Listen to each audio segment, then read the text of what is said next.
Hello, everyone, and welcome to the first edition of the Diabetes Care Summit. I'm Dr. Barbara Akimbua, and I'm your health buddy. This summit is for you if you've been diabetic for a while and you've been struggling with keeping your blood sugar controlled, either because you have problems knowing what to eat, when to eat, how to eat, what else you need to do to keep healthy, or you do know these things, but it's difficult to be motivated. It's also for you if you have an elderly parent who is diabetic that you care for, and you find juggling medications, clinic visits, meals, and then illnesses in between overwhelming. Or you're a beautiful married woman and all you would love to have is a normal pregnancy and delivery. And instead, you keep having miscarriages and stillbirths as a result of complications of diabetes. Or it could be your husband. He is the one who's diabetic. And during sex, you have problems. It's either most of the time he can't get it up, or he has other problems while you're having action.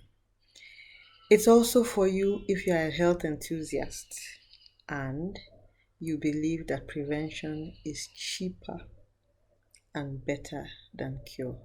And so you'd like to learn anything you need to know to stay healthy. During this summit, you listen to loads of interviews by different specialists, including myself. Some of the interviews are short and some are not so short. But I'd encourage you to watch each video till the end because there's loads of important health information and you're getting it all for free. So, once again, welcome to the Diabetes Care Summit, and don't forget, I'm Dr. Barbara Akimbua and I'm your health buddy. See you on the healthy side.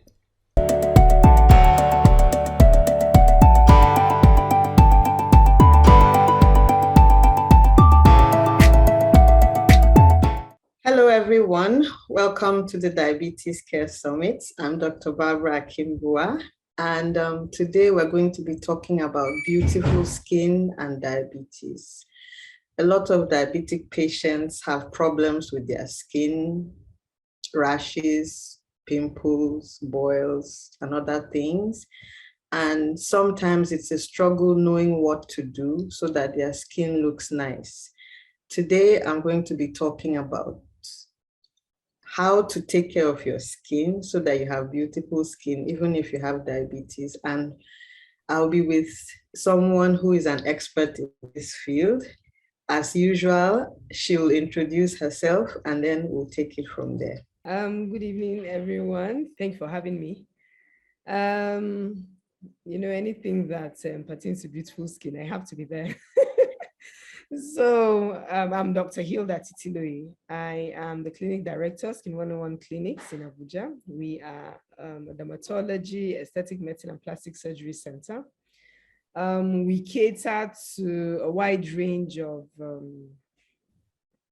skin disorders, from medical disorders to core cosmetic disorders. So I'm hoping that I will be able to teach you one or two things about how to keep your skin beautiful, regardless of your diabetic status. Again, thank you for having me. Yeah, glad to have you. Really glad. And I'm sure everyone can see that you do justice to this topic because if you want to buy nice things and the person selling them is looking nice, then you know that you're in the right place. Yeah. So, what is the secret to having beautiful skin? Is there any secret? This is a very popular question. I don't know if there is a secret per se. What I always tell patients is do the right things, avoid the wrong things. Yes, for many people, or genetics, starting off with genetics, for a good number of people, genetics gives you the skin you have. But then you have, because we see people with really good skin starting out and then the skin gets bad later on. Either from choices they have made, skincare products with type of food, etc. So back to doing the right things, avoiding the wrong things. The right things would be, your basics. It starts from, good skin starts from the inside, as we have always said. So eat good food, eat your vegetable, vitamin, antioxidant laden foods, drink water. They say typically 3 liters a day, 68 glasses of water. Avoid glycemic, calorie laden foods, processed foods. They have a huge impact on your skin, be it the moisture in your skin, be it acne, blemish. Then use sun protection. Those are the right things to do. Now, the wrong things you should avoid, the type of foods, like I mentioned, calorie-laden foods. Then try to use skincare products that are tailored to your type of skin. There is, most times your skin tells you what it needs. If your skin is feeling a bit too dry, it's telling you that it needs moisture.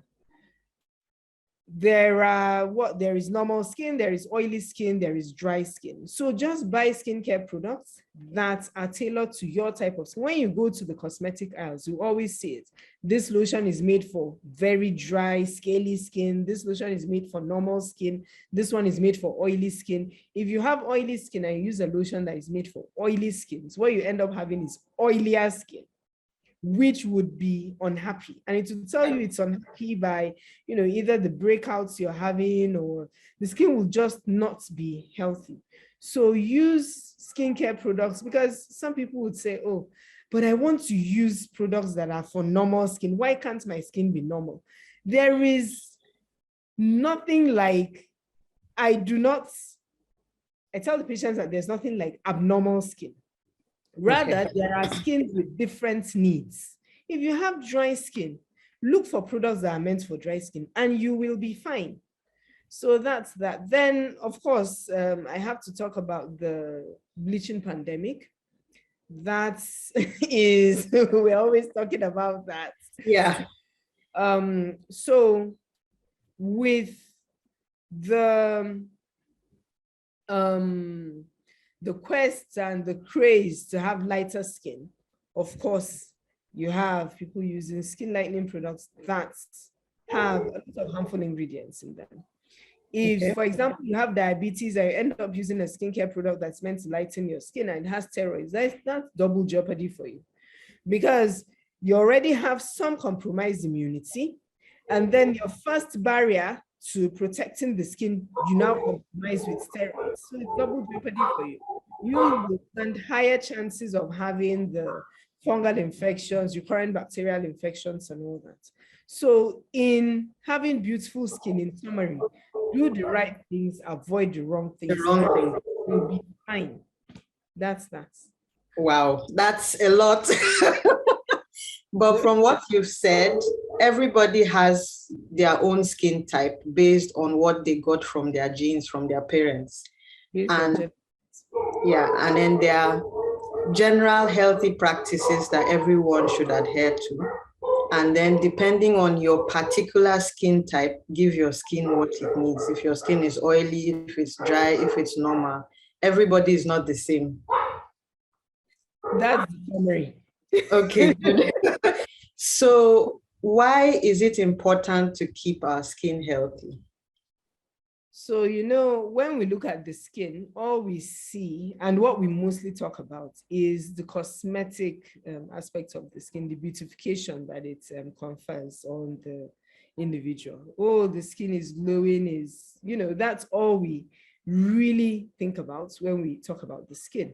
But skin serves many other purposes, which are necessary for your general well-being. The skin is one of your, like I talked about, infection. In fact, it's your first barrier to stopping infection. It's a mechanical barrier to stopping infectious particles from going into the body.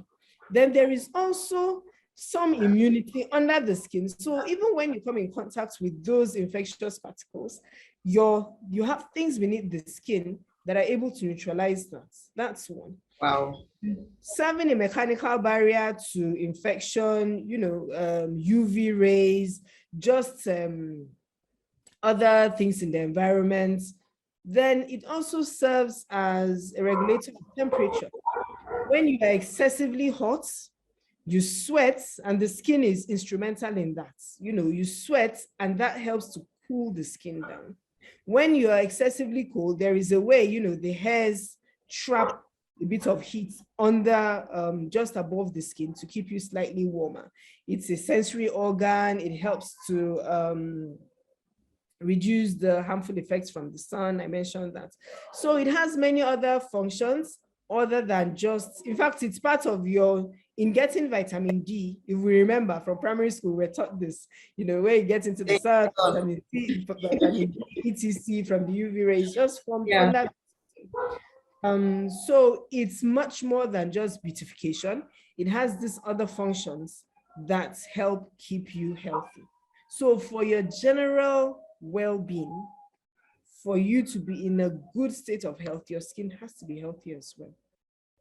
That is amazing, because most times when we think of skin, we don't think of it in those terms. There's so many functions that the skin does. So it's really, really important to keep it healthy so that we too remain healthy. Hi, have you heard of Soyo, the new diabetes care app? Studies show that the best medicine to take for diabetes is to get education about it. Because if you understand how it affects your body, you'll know better what you need to do to fight it. It will also help you to take care of someone else with diabetes. With the app, you don't just get education, you also get to make your management plan either for yourself or the person you're taking care of.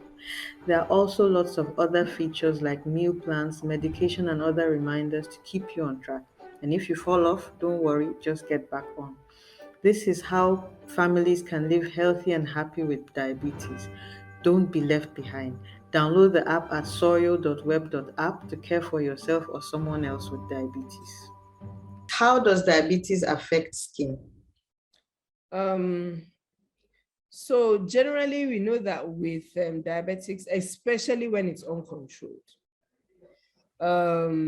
you have when you have a higher than normal glucose level within the body, you have the blood getting thicker, you have thinning of the blood vessels. All of these have an impact on the skin, because the way the blood should flow to the skin, because the skin is still fed by blood, the way every other organ, by the way, the skin is the largest organ of the body. So it's not, and that's not a small thing at all. The way every other organ is fed by blood vessels is the same way the skin is fed.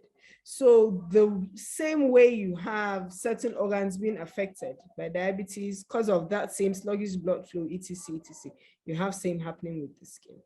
So you would have some skin conditions that, you see in the general population, but you would see more with diabetics.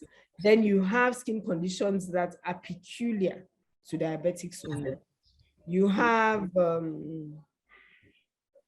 excessive skin dryness, because the excessive amount of sugar, I'll try to make it as low as possible, the excessive amount of sugar within the blood pulls water that contributes to drying the skin. So with diabetics, especially if it's uncontrolled, you have to use more moisture or moisture-laden products than your normal individual. Yes. Then you have increased infections in uncontrolled diabetes. Fungal infections, bacterial infections, they have more recurrent cases of those. Then itching is something that is also seen. It can be seen in the normal population, but seen more in diabetics. Then you have specific conditions, acanthosis nigricans, where you have thickening within the folds. Okay. It is seen much more in diabetics. and people that have insulin resistance than the general population. You could have some yellowish looking, like pimple-like rashes, but they're yellow in color. They're collections of fats that can be found, around the skin.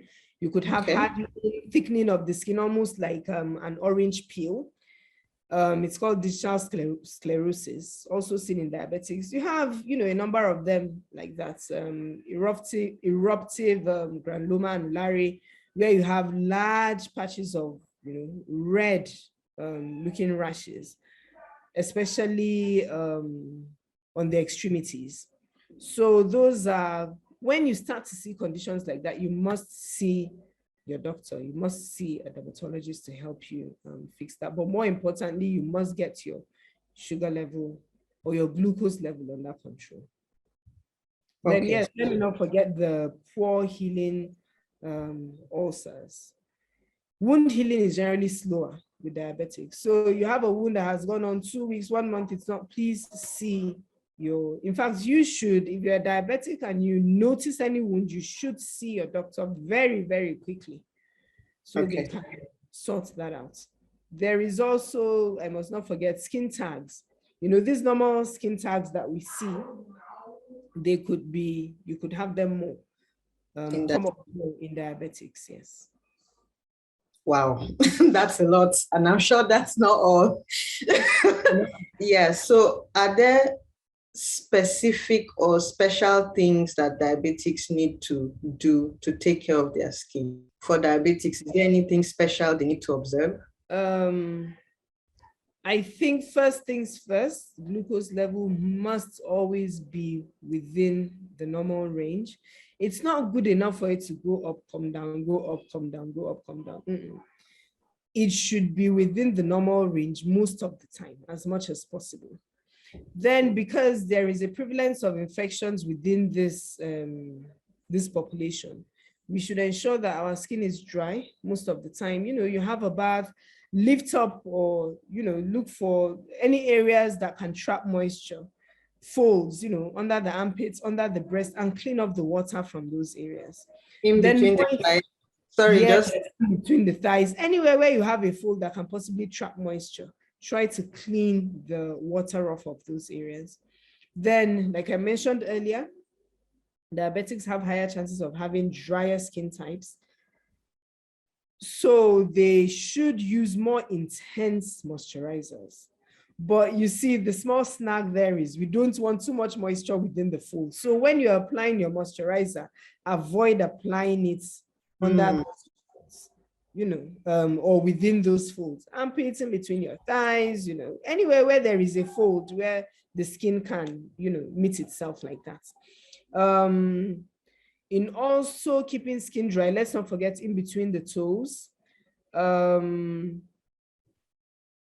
Let's use our choice of skincare products. Very important. When choosing something as basic as a soap or a bar or a cleansing agent. So we call, be it a soap, a bar, or a liquid gel or a liquid wash, they are all called cleansing agents. Okay. Dermatology, right? So you have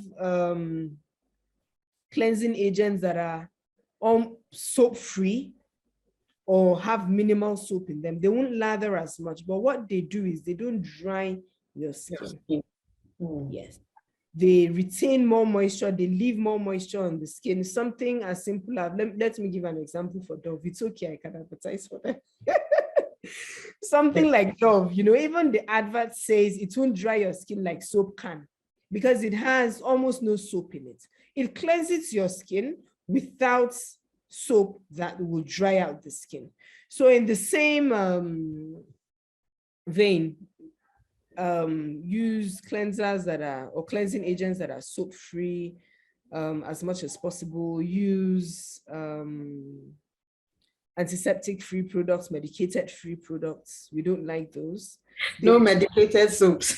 Yes, many times they end up drying your skin out. And if you have potential to have allergies, they trigger your allergies even more, your skin allergies even more. Yes. Then when you come to using lotions, like I have mentioned, you use intensely moisturizing lotions.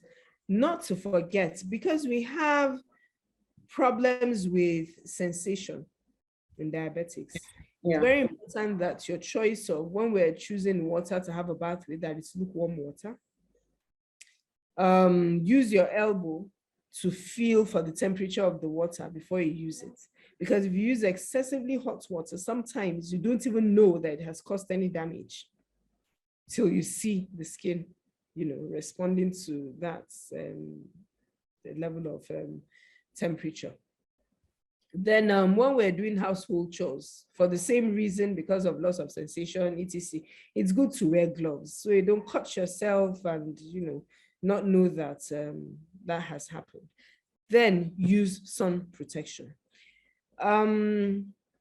So for darker skin types, sun protection might not, the main reason why we're using sun protection might not be for the skin cancer, etc., to avoid skin cancer. But that's a plus. The main reason why darker skin types use sun protection is mostly for the cosmetics. But, because of, I see that even for people that you think might not be so concerned with cosmetics, we see people in their 40s, 50s, 60s coming and say, my face is so much darker than the rest of my body. And that's because of the effect of the sun. If that person had a culture of consistently using sun protection for, many years prior, they wouldn't have that problem. So yes, that's what sun protection does for you. It minimizes the chances of having either patchy skin or darker skin as you get older. Then as a plus for us, the skin cancer has as well. So those are the, I would say, what the diabetics should specifically do. And they should avoid bleaching creams. Oh yeah, bleaching creams. I mentioned because it's double jeopardy for you. So let's talk a little more about the kinds of foods. Are there foods, you keep hearing this food, this vegetable does this one has so many properties, it will help you get pregnant, it will cure your blood pressure, it will, so are there superfoods like that are spectacular for skin? Yes, there are. There is this quote that says, you either let food be thy medicine or medicine will be thy food. Your food, yes. And there are no truer words. So I normally, to make it easy for the patients, I tell my patients that the more the food is closer to the earth, the better it is for you. The more raw it is, first of all, plant-based foods are the best for us. All right.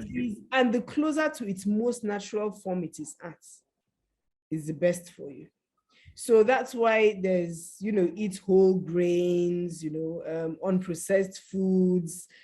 Those are the things that are best for you. Then when you look at, of course, in the same vein, your vegetables, your fruits, eat simple. I don't give eat tomatoes today, eat this tomorrow. Eat a rainbow. When you look at your plate of food, it should have a rainbow of fruits and vegetables, meaning there should be vegetables or fruits that are red in color, green in color, yellow, blue, if there are, a variety of colors, a rainbow of colors. As much as possible, 5 portions of vegetables and or fruits in a day. I think if once you start it off, it's not so difficult it's making the change that's difficult. But once you start it off, and that's the only thing that is in your fridge, that's the only thing you have access to, so I always use children as an example. I remember a friend of mine, her son is or her daughter is on slightly overweight, and what can I do? What the person sees every day is what they will eat. Yeah.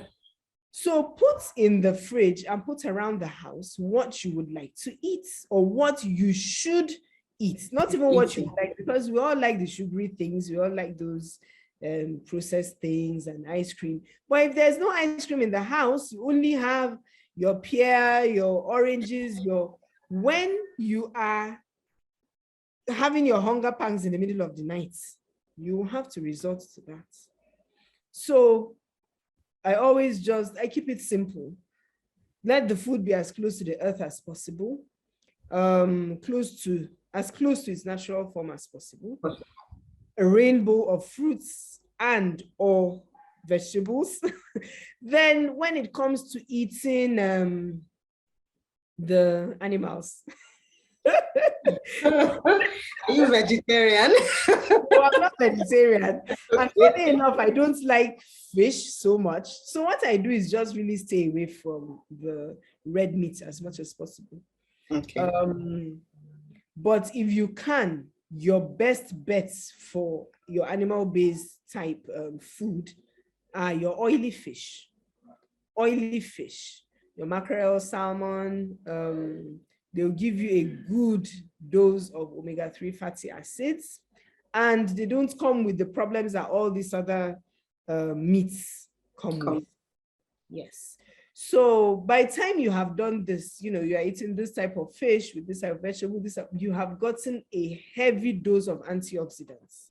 What antioxidants do for you is reduce, because as you get older, what contributes to all the diseases of aging and all that we have is the oxidation that takes place with increased age. What antioxidants do is reverse that to a large extent. So a lot of changes that should have happened because of the oxidative process, a lot of them are halted or they are slowed down dramatically from the ingestion of these foods.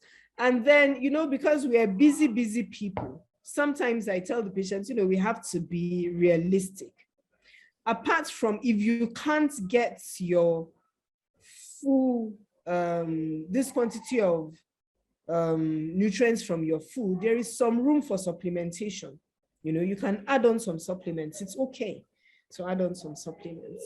But if you stick to these basics, then your 6 to 8 glasses of water a day, you are good to go. So as much as possible, your food should be as close to its natural state as possible. Your plate should look like a rainbow. So as many colors of food as possible. You try to go for at least 3 colors at a time. Let there be 3 different colors at a time. All of them will contain different things. If you eat let's say in your plates, you have carrots, that's orange. That is vitamin A. You have tomatoes, there's lycopene in there, that's a very rich antioxidant. And, you have some other radish, aubergine, that's another, you have selenium and all that in there. So it's a rich, each time you eat in that way, you are covering so many grounds regarding the nutrients that you need and the antioxidants, of course. Okay. So what do you have to say about portions? Because I find that with a lot of patients, the main problem is with portions, the size, the quantity of the carbohydrates. They have very little problems adhering to mixing and eating lots of or a range of vegetables. That's easier to. It's the portion. They say, but if I eat this quantity, I don't feel full. So that's why we like, even when you're eating your fruits, you see, do not juice it, take out the juices and leave they call it chaff. that is your fiber, and that contributes to satiety.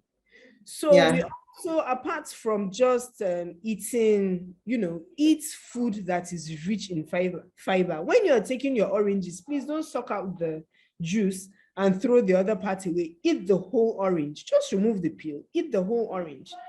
That fiber, by the time you eat 2 oranges, then you eat maybe about this quantity. Then you add on your vegetable soup, that quantity, you will be full. So it's in the mix of, what you have on that plate. I try to ensure that my carbohydrate is not, they normally say it shouldn't be more than a fist full. Yeah. But then some people have very big fists. So,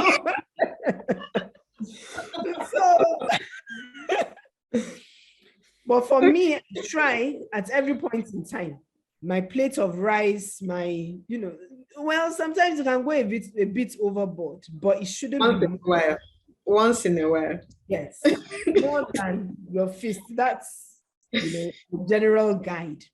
Okay. Let the other things that fill you up be your fruits, your vegetables, these things in their whole. That's why if you're eating the food as close to its natural state as possible, you're taking it alongside the fiber. The fiber is what will give you the full feeling, rather than eating enough eba to fill you up. It's I don't know how many calories you collect from a bowl of eba or a bowl of just fries that should fill you up. You're talking about 2,000, 3,000, 4,000 kilocalories at one sitting. Yes, at one sitting. So yeah, that's how you should gauge your plate of food generally. Thank you so much for that. Lots of fiber, whole fruits, not juiced. So can diabetic patients have facials and spa treatments? Yes, they can. They can, okay, very well. But this is the place where, for us, we give forms. We try to have an inkling into, at our clinic, into the other comorbidities that the patients have, so you manage them accordingly. The patient that is diabetic is one you want to be careful about when you're doing extractions, that kind of thing. So there is just some special treatments for them, but it doesn't mean that they can't. Yes, very well. They can have their facials and all that. Very, very well. That's great. Great news for the ladies. So don't be afraid. Okay, so any advice, final piece of advice for any diabetic who wants to have beautiful skin? First things first, get the glucose level under control. Once it's under control, your skin will most likely behave like every other type of skin. But once it's not, you keep, having this back and forth with trying to get the skin to behave normally. That's it. The number one advice is just to keep the glucose control under check. That's good. Okay, thanks. Because I remember you said it shouldn't be going up, down. So you take your medicines for 1 month and then you stop and then you begin. And then when you land in hospital and you're admitted and then you start again. And so as much as possible, please avoid that. You take your insulin today, you feel okay. Tomorrow, you leave it. Next tomorrow, when you are feeling a bit, I'm not feeling okay, you give yourself another job. Not like that. We want the level to be like that, not this way. Thank you so much, Dr. Hilda. Thank you for having me. I've learned a lot, and I'm sure all the people watching this have learned lots too. Amen to that. Doing the good work. Hopefully this will help them at least see that any type of skin can be beautiful skin, as long as you give the care that it requires. It has to be personalized care, individualized care. Not what, I can't use what Barbara is using. Barbara can probably not use what I'm using. So, just look for the products that are tailored to your type of skin and you're good. That's all. Thank you once again. All right. You heard it all. You can have beautiful skin. Everyone is different. Everyone is unique. Everyone is beautiful. Just find what's right for you and stick to it. And then make sure your blood sugar control is like this and not like this. I like this way. I like the way she did that. So see you next time. Bye.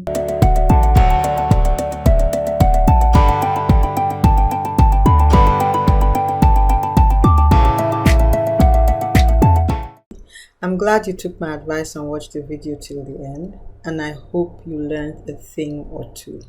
So don't forget, watch the next videos because there's still lots of information that will be really beneficial to you. Don't forget soil.web.app. Download it now. See you in the next video. Bye.